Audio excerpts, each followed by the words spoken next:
На почетокот на годината влегов со надеж дека помалку ќе се политизира, повеќе ќе се работи. Меѓутоа, испадна дека сепак политизирањето и одлучувањето, стабилизирањето на владиното мнозинство, парламентарното мнозинство беше помалку или повеќе приоритет во внатрешната политика. Исто така и продолжи ова дипломатската офанзива се со цел решавање на спорот со името со Грција, што од една страна е добро, но од друга страна мислам дека не требаше толку многу енергија да се вложува во тоа, додека не се средат некои поприоритетни работи во земјата или во најмала мера барем да се делегираат некому за да се надминат истото.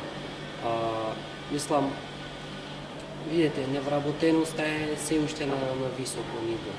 И покрај ветувањата дека ќе се зголеми животниот стандард, еве се воведе минималната плата, меѓутоа работодавците најдоа повторно начин за да го надминат тоа и ги намалуваат работните часови на вработените со цел да се исплати платата која што ја плаќале, а принудени се пак да останат цело работно време, како и претходно.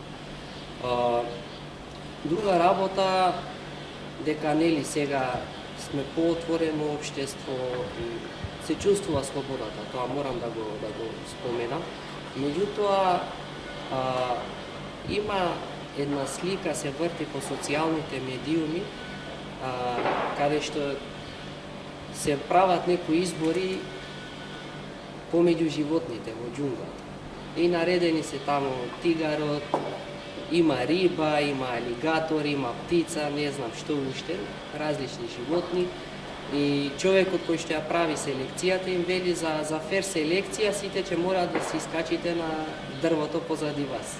Сега како, нели, тоа се го поврзувам со нас. Како различните групи со различен степен на развој и различни проблеми со кои што се соочуваат, ги уживаат еднаквите можности кога не се во еднаква позиција како и останатите.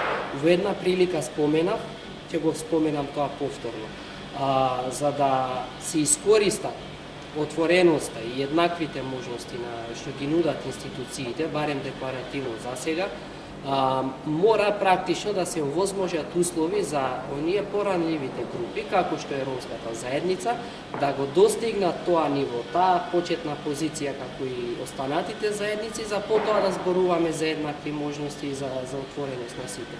Така да, мислам дека во следниот период, еден од приоритетите треба да биде тоа, нели, да се надминат разликите помеѓу различните групи кои што живеат во Македонија, и само така ќе може да кажеме дека, нели, еве сега можностите се еднакви за сите сте во иста позиција за да се борите, и кој ќе испадне помудар и поспособен во тие услови, нека го добие тоа што го заслужува. Во спротивно не можеме да зборуваме дека нешто се сменило и дека условите се подобрени за сите.